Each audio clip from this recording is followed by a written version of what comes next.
So we're here in the print studio, and we're going to be moving on to a screen printing project. So I have a few different examples here, and we're just going to be doing something that we would call a direct stencil method, and that's going to be our main focus for today. There's a few things that I want to talk about first before we do that, but it shouldn't take very long. I'm not sure how many videos I'm going to make about this because, you know, screen care is one issue that we need to think about. The stencil, making the stencil, different types of stencils. You know, there's 3 different types that we can really go into. And then of course there's printing. So printing and then multiple layer printing and t-shirt printing also could all be separate videos. So we're gonna kind of take this a little bit slow, but you know, it should be pretty educational. So I'm gonna start just by talking about screens for a little bit. This is a, let's see, 100 and I think it's what, 156 screen mesh. Let's see, what are these ones here? Wonder if they've got a number on any of them. Nope, not on that one. Not on this one. Okay, well, to start though, like we're looking at different screens. These are all made, I think I probably got these from Dick Blick. Not sure, you know, the quality seems to be pretty good. These are aluminum screens, and this is a white silk screen, a white silk mesh that's been glued to the surface of it. Oh, here we go. Here's 110. So this is a 110 screen mesh, which is a really low thread count. So if you imagine thread counts like in a sheet, you know, 110 is very low mesh count, so it means there's 110 strands per inch of screen here, and that's very low. That means that there's going to be a lot of ink that passes through the screen. So it's good for stencils, but it's not good for photographic screen printing. Now with photographic screen printing, you're typically going to have a white mesh, or a yellow mesh, more like this. And your thread count is going to be much higher. Let's see. Not sure if there's a number on this one, but I think we would be talking more like 220 up to even 300 strands of silk per inch. So, you know, when there's a higher mesh count, that means you're able to have more detail. It also means that there's less ink being able to pass through. So, you know, with doing anything photographic, you know, you wouldn't be doing anything photographic with this unless it's very, very graphic. Okay. Okay, so when you're preparing your screens in this studio, you know, it's all students that are using these screens, so they get damaged very quickly. People don't take proper care of the screens.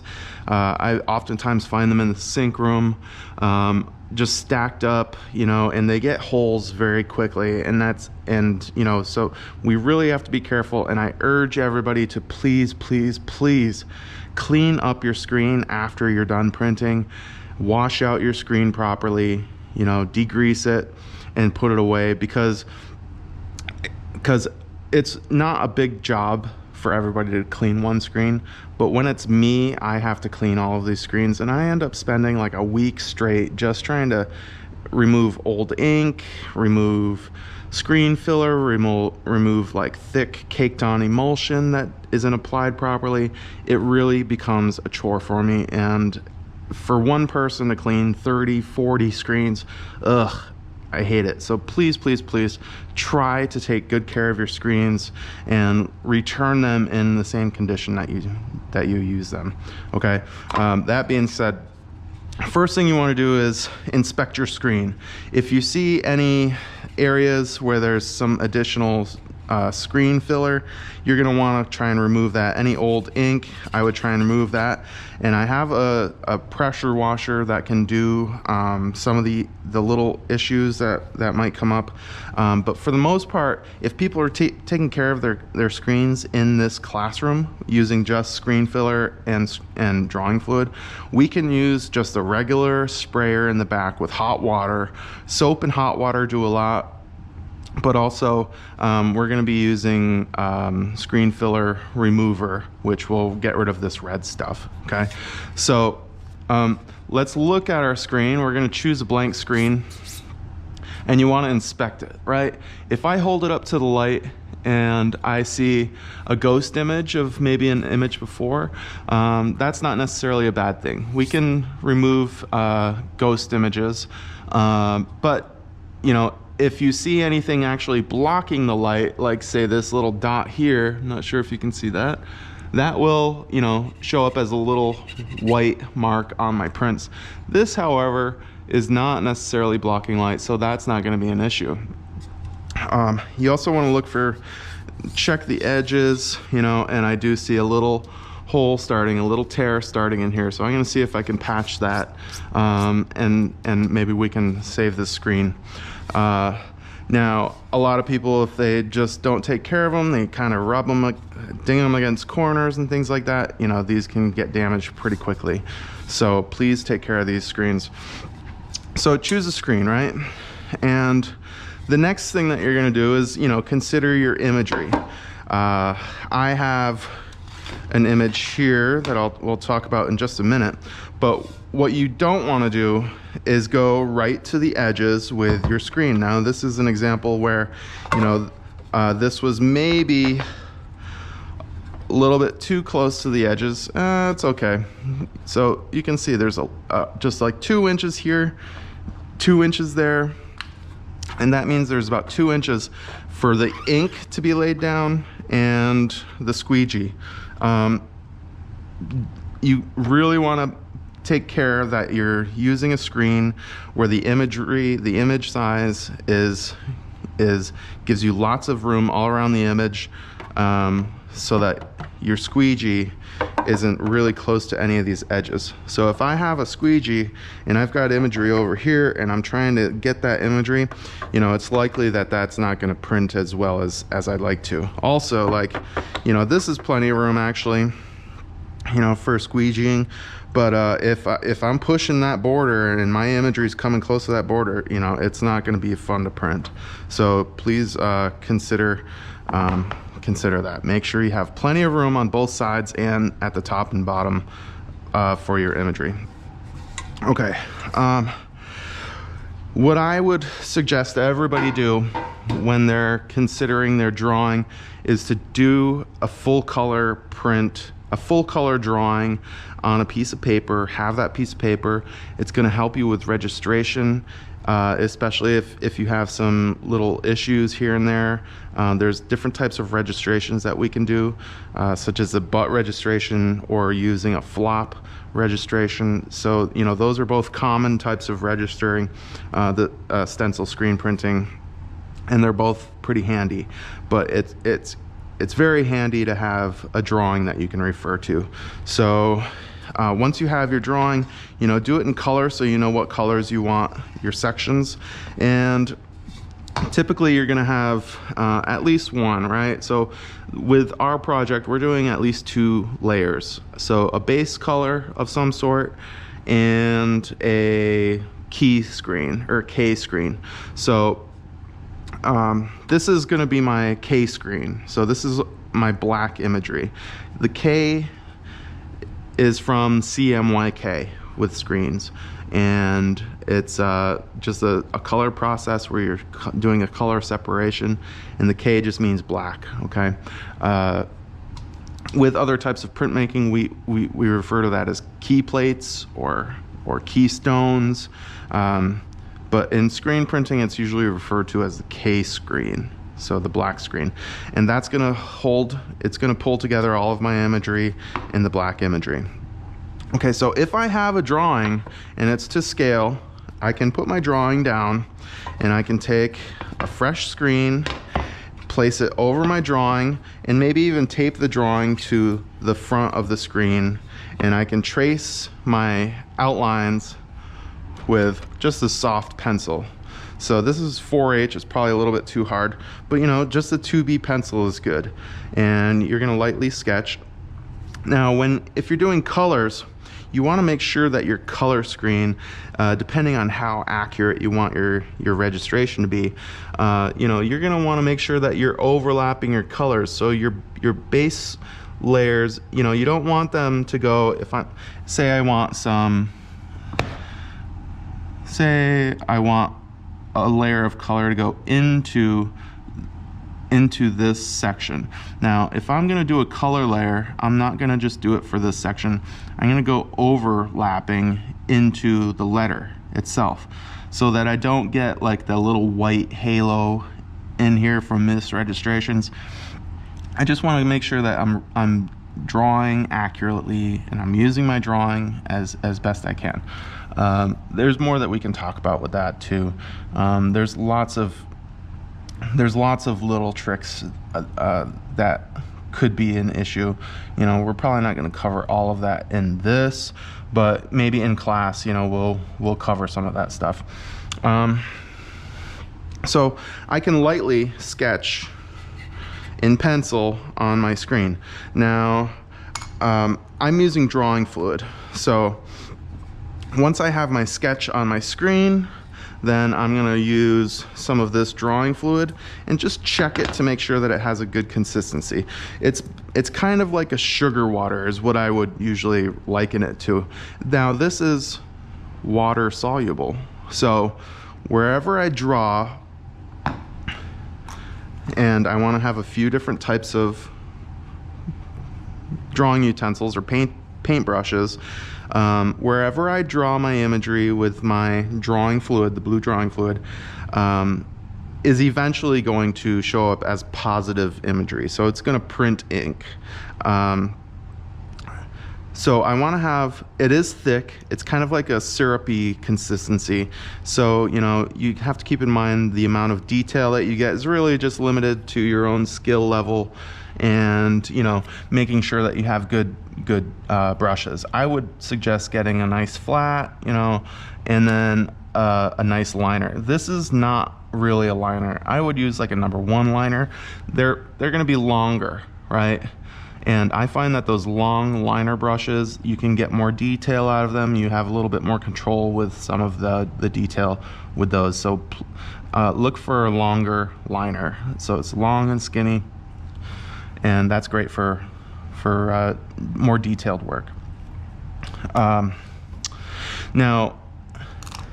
once I have my drawing in the graphite, I'm gonna want to remove the drawing from the screen. So if I taped my screen to the screen, if I taped my drawing to the front of the screen, I'm gonna wanna remove that, because when I paint with the drawing fluid, it's gonna stick to the drawing and to the piece of paper, and I'm not gonna get the right kind of quality and consistency that I need. So I need to remove the drawing from here. And I also need to make sure that I'm not painting it on the flat side of a table. I wanna make sure that I'm raising up my screen with something, even like a piece of wood.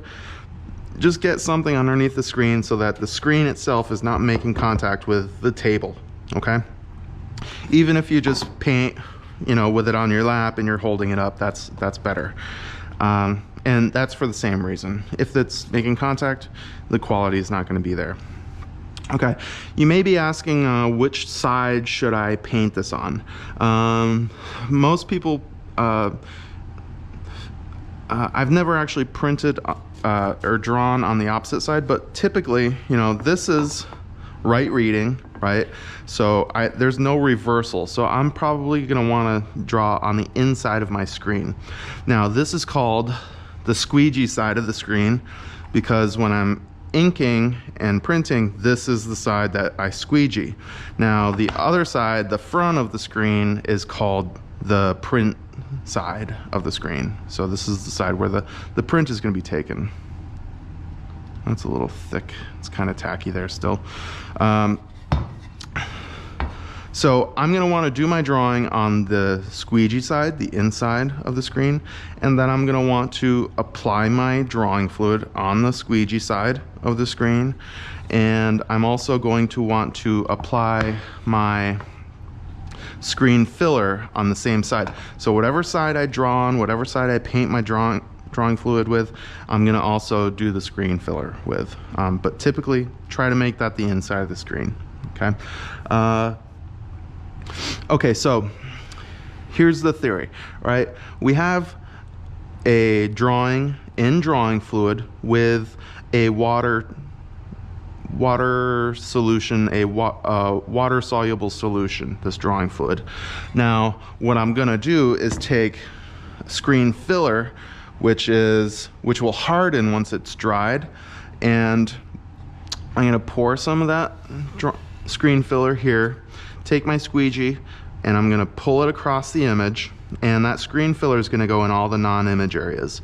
And once that dries, then it's gonna harden, and I can remove all my drawing fluid, the blue stuff, with water, just cold water, and then the screen will open up so that whatever I had in the drawing, I can print from. So you can see this is, you know, you can imagine all these non-image areas, the negative spaces, had drawing fluid in them, and I put screen filler over it and washed out the blue drawing fluid, and now I'm left with a stencil essentially made of that screen filler.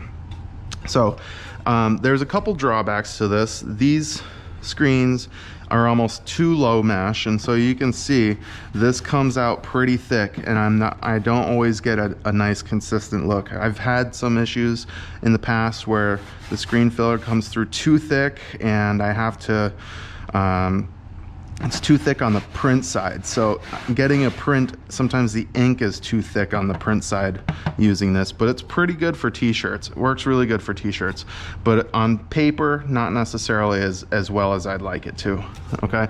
And the materials that we have, we're pretty limited in this studio for screen printing because we never did it before. And so I kind of relied on just a bare minimal type of supplies in this room for what we can do, but we can do a lot with that, so it's fun to have. Okay, so the first thing I need to do is tape up my screen, and so I'm going to start with the inside of the screen.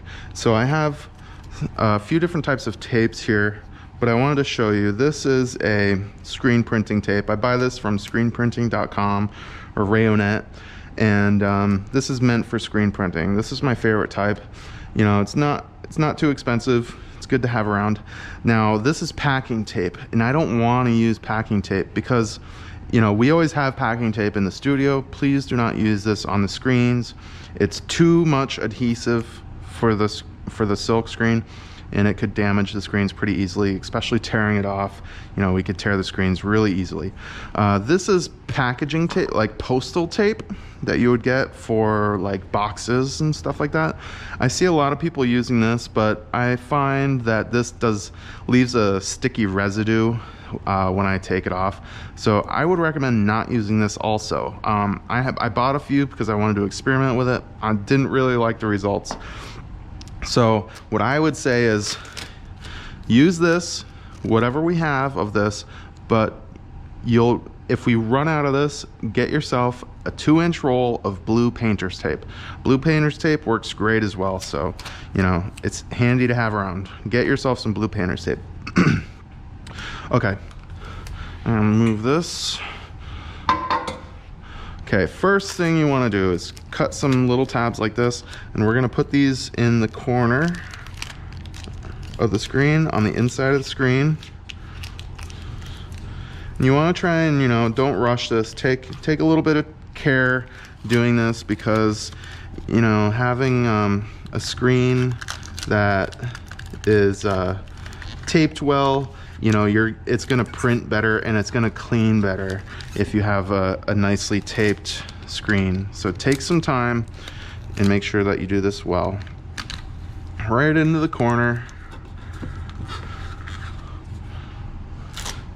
And And doing this is going to make it really easy for me to remove the tape when I'm done printing. So if I have these here, I can just, once I finish taping, I can just pull up one of these corners and the whole thing will come up all at the same time. It's nice to have. I've got a few other pieces here that are pre-cut.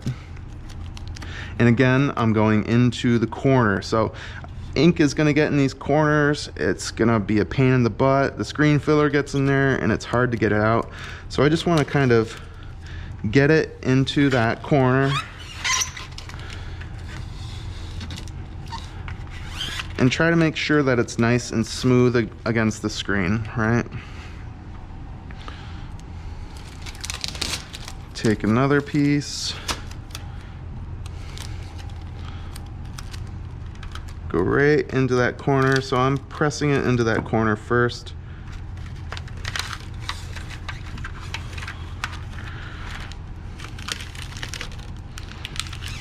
Try and get that as smooth as possible. You know, sometimes you fail a little bit, but it's not bad. It's still pretty good. We'll clean it all up after.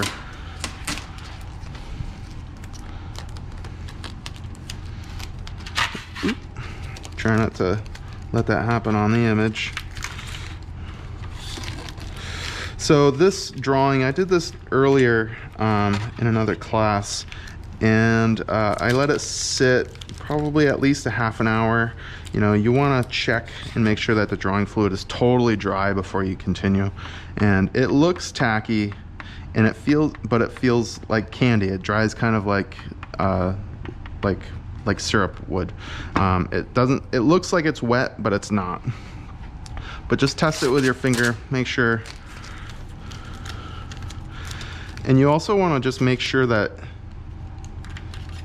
your coverage is good with the drawing fluid.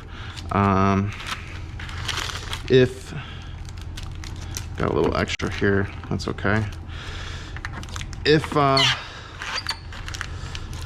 my drawing fluid is too thin in spaces, you know, I want to hold it up to the light again the same way that I did, and just check all the pores. If I see little pores of the screen, if I can see through the screen in areas that I don't want to, I'm going to want to touch that up before I continue, because the screen filler will fill in those little gaps. Okay, so I did the outside of this, and that's really all I need to do for what I'm doing right now. I want to tape the inside edges. I could come closer, but one thing to keep in mind is that when I'm squeegeeing, my tape is going to kind of, if I have tape all around here, it might interfere with how with the contact that the squeegee makes with the screen. So, you know, it's mostly important to just get the edges, and then you can take your screen, flip it over, and tape up the excess areas on the front side, on the print side of the screen. And so I'm not going to do it like this, right? A lot of people will do the tape like that when they're starting out, but they don't realize that if this lifts up on the other side, then ink is going to get in there. So you really want to overlap these areas. So just like that, have that area overlap.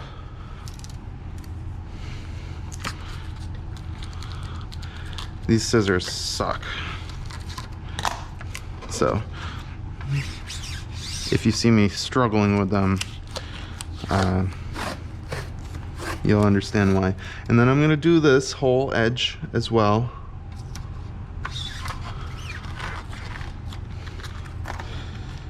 And I'm going to try and get pretty close to the drawing. And you can see it's a little bit easier and cleaner to tape on this side. I'm going to do a piece right here.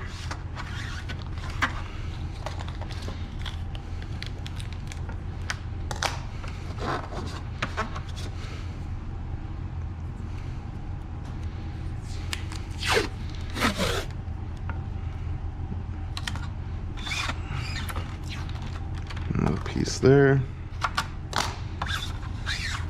And then this is probably good for this little gap right there. I'm probably not going to add any more on the sides, but I'm going to add another piece here and here. just because it's better to have the tape there. It'll allow me to use less, right, screen filler, and so I'm gonna make sure that my tape overlaps, right? I never want to have a little gap in the screen because ink will get through there, and you know, I'll have some consequences of that when I'm printing. And right there.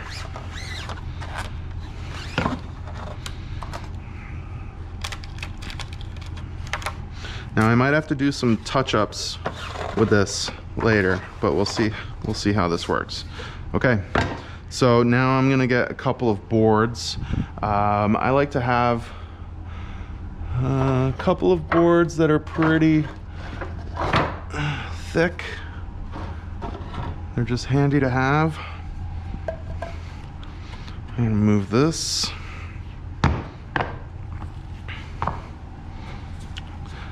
I'm done with this now. Make sure I put these away with something separating the screens, right? So their edges don't damage each other. Okay. So now I've got this here. I want to raise this up off of the table because I'm going to apply screen filler, and if it's not raised up, then the screen filler might touch this.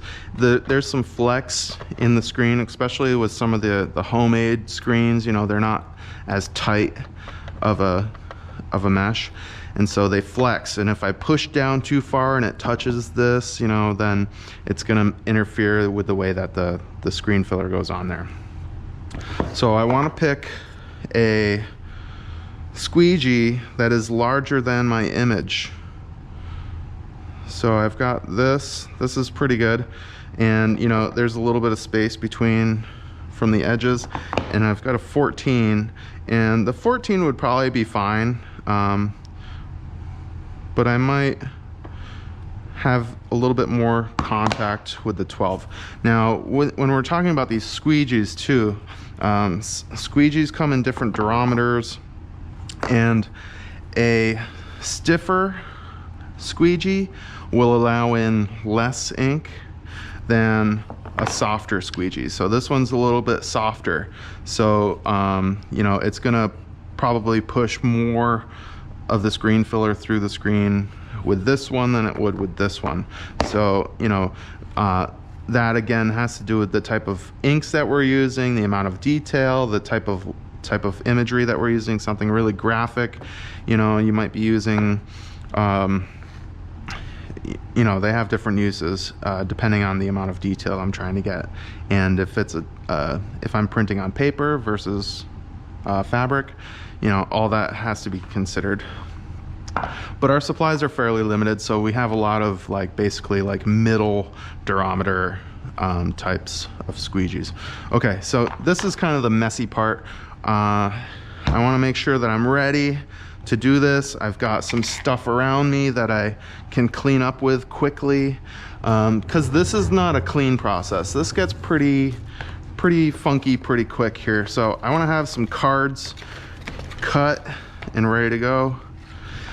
It's also, you might want to grab some of these spatulas, you know, nothing metal, no ink palettes, no ink spatulas, metal spatulas. You don't want anything like that. You want smooth edges so that you don't puncture this. Now you want to check your screen filler, and I checked this the other day and I stirred it up and it looked pretty good. When you first buy it, it's pretty thin, so there's a lot of excess moisture on the top. I'm not sure if that's just water or if there's anything else in it. So you might want to dump off a little bit, but you really want to mix it in and make sure that you have a good consistency. I've had it where it's too thin and I've had it where it's too thick. This is getting a little bit on the thick side, so we're gonna try and use this up in the next week or so. Make sure there's no hard pieces. Okay, and I've got my screen raised up and it's on the edge of the table so that I can butt my hip against this, and when I squeegee, it's not gonna go anywhere. It's gonna stay right there. You might also have a friend just push down on the screen for you so that it doesn't move, you know, especially starting out if you're not very comfortable with this. And I'm gonna lay a bead of screen filler all the way across here. But I don't want to go crazy with this either. I don't want to have tons of screen filler.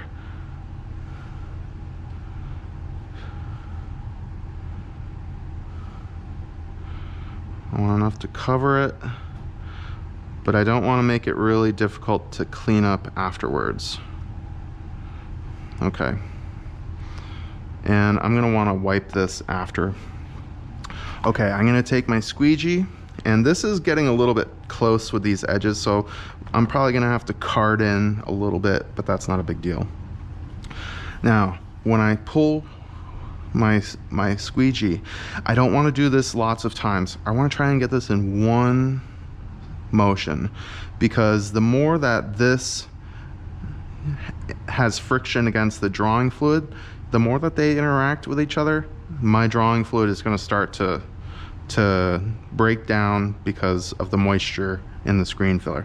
So I want to try to get this in one, maybe two motions if I need to, because sometimes you might have a white streak, you know, and you have to compensate for that.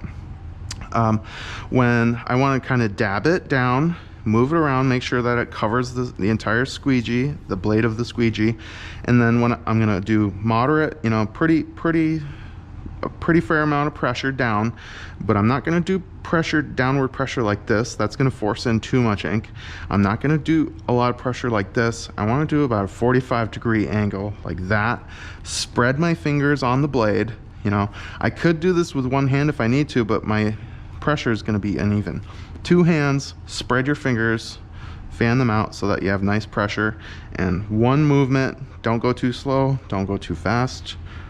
And then when I'm done, I want to just gently lift this up and try not to drip this back into the image area.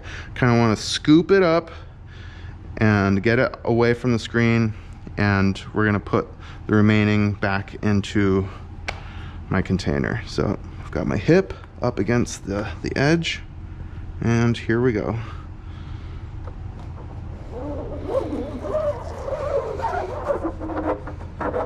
All the way to the end, like that. And you can see I just kind of rotated that, lifted it up, get it away from the image, and then take a piece of cardstock or a mat board or a squeegee, a spatula, plastic spatula, and just get that the excess screen filler right in there. And that's pretty good. I want to clean my squeegee pretty much right away if I can. And I'm going to go around and try to pick up the excess with my card. I prefer using a card. I feel like I have more control over it than, say, a spatula. And little bits like this where it beads up, just kind of go in carefully. And I'm never moving it over the image. I'm always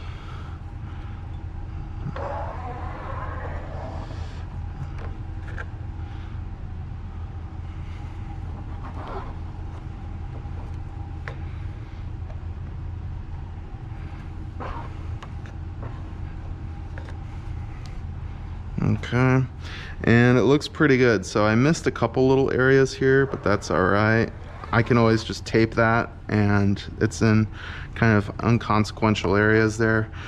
And if I have any other areas where it's thick, you know, I want to try and get that up as fast as I can. Now I'm just going to toss my card. I'm done with this. I should probably wipe the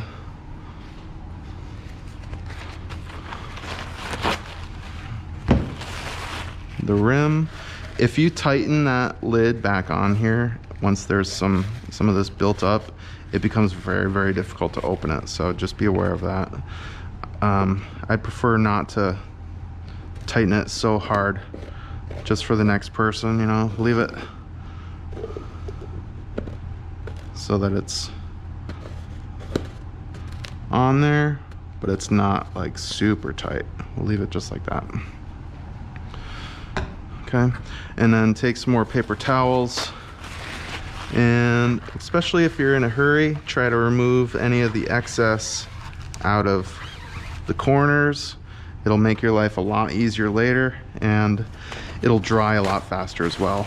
So I'm in kind of a rush, so I don't want to wait all day. If it's thick in those areas, you know, it's going to take it hours to dry, and maybe even overnight, rather than if I wipe this area clean, all my corners clean, then this stuff will dry pretty quickly, and you know, it won't give me a big headache. So there we go. Now if I turn it over, I can check how thick it is. It doesn't look that thick.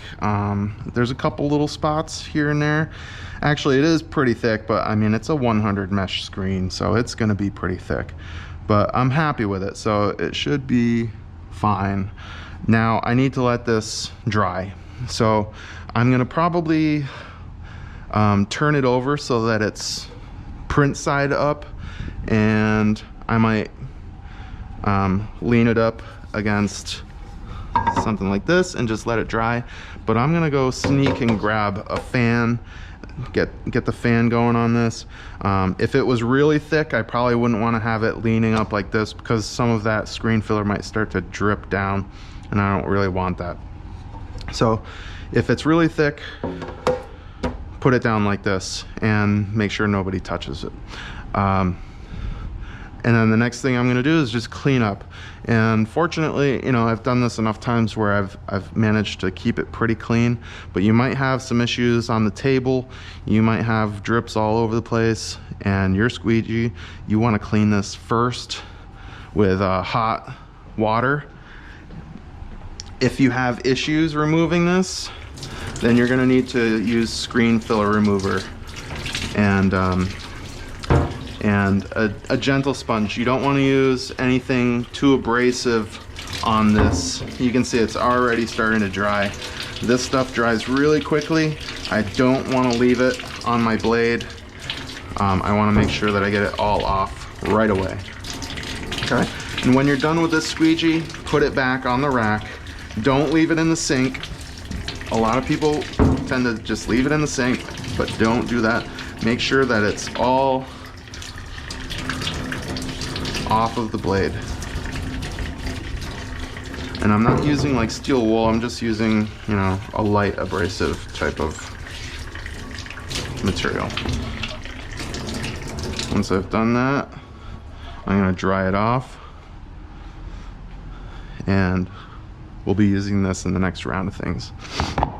So in the meantime, we're gonna step aside, let that dry, and we'll be back to do the washout process with this. Okay, and see you soon.